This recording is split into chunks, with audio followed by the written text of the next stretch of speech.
tomorrow. Some Republican lawmakers blasting President Obama's inaugural speech. Senators John McCain and John Thune saying the president did not show any outreach to the GOP. It is no secret the president and Congress did not work well together over the past 4 years. But will the newest members of Congress bring a new outlook and help get things done in Washington? Joining us a panel of freshman Republican Congressman Trey Radel of the Fort Myers area of Florida, Congressman Tom Cotton of Arkansas, and Congressman Ron DeSantis, also of Florida, the Daytona Beach area. We contacted every single freshman Democrat in Congress. None of them agreed to take part in our panel tonight. So, Congressman, welcome. And let me start right with you, sir. What did you think of the speech today? I was in awe. It's shocking to me that people are like, wow, the speech was so liberal. Yes, it's President Barack Obama. He's liberal. However, I thought that some of the themes were great, things that all Americans believe in: freedom, opportunity. But the question is how will we implement that? Do we need more government in our lives? Do we need to keep spending our children into debt? Or do we accomplish things, bring the adults to the table, and begin to solve our economic problems? What did you think? First, the tone was typical Barack Obama, I thought.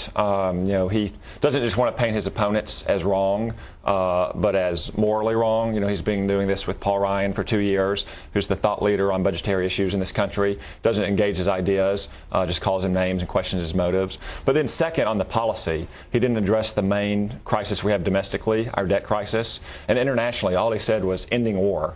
We don't end wars. Wars are won or wars are lost. And if you're in Iran today or you're part of Al-Qaeda today, then you have to wonder, is America going to be able to take the military actions that may be necessary in the future to confront the challenges we face? You're up.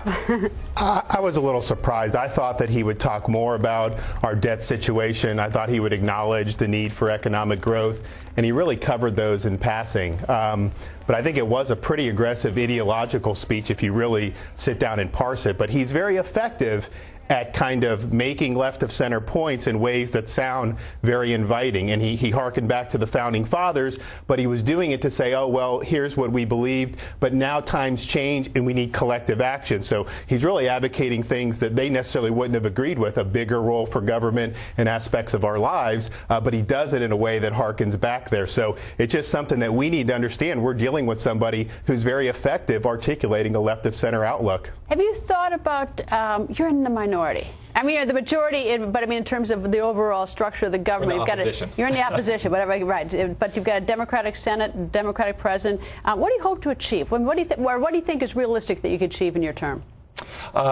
I think the number one thing that we have to address is our debt crisis. And I think right now the Republicans have a plan going forward.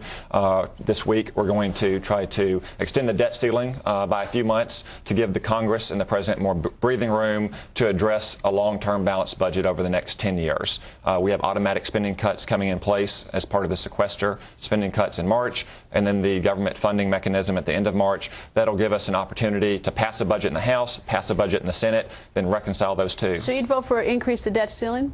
As part of coming up this week, there's also a measure attached to it that would require each chamber of Congress to pass a budget by April 15th. Otherwise, their members wouldn't receive any pay. It's unfortunate that we have to take that step, but the Senate hasn't passed a budget now in 4 years, and we need them to outline their priorities as a Democratic Party. Or your no.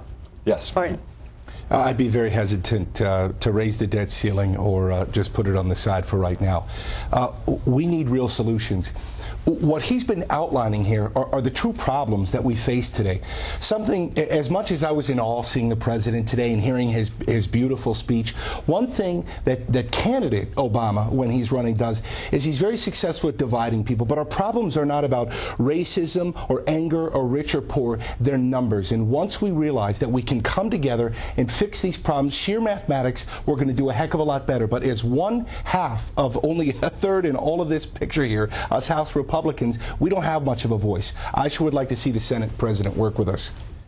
We lost the election overall, and that's happened before. And people in the 70s, like Jack Kemp, he took that to develop new ideas. And so I think we need to be focused on the budget and on fiscal responsibility. But we also got to start thinking anew and coming up with conservative solutions. I think we can reform some of the welfare programs that have really grown over the last 4 years. I also think we can look at some of this crony capitalism. We're viewed, Republicans, as the party of the rich. I don't think there's any reason why we should do that. We shouldn't want banks or or big corporations getting special deals. So I think if we come up with a new outlook, we may not be able to get it through with Barack Obama as president, but we're setting the stage for this stuff to be implemented down the road. And the irony is both parties are really sort of guilty of that capital cronyism, because I mean they've both got the lobbyists coming in from the banks and everybody else and all the special deals for everybody. But we're going to take a quick break, Congressman, so just stay with me.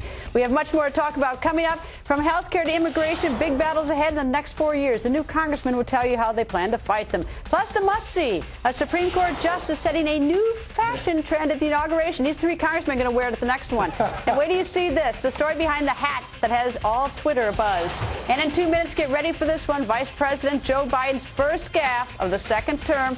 But was it really just a slip-up, or was it a hint about 2016? You will hear what the vice president said, then you can decide. That's 2 minutes away.